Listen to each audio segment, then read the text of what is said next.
కొత్త పూల మధుమాసంలో తుంబెద జన్మకు నూరేళ్ళెందుకు రోజే చాలులే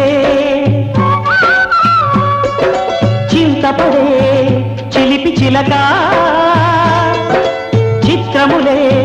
బ్రతుకు నడక పుట్టే ప్రతి మనిషి కనుమూసే తీరు మళ్ళీ తన మనిషై ఒడిలోకే చేరు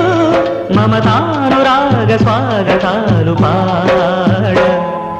నవ్వవే నవమల్లిక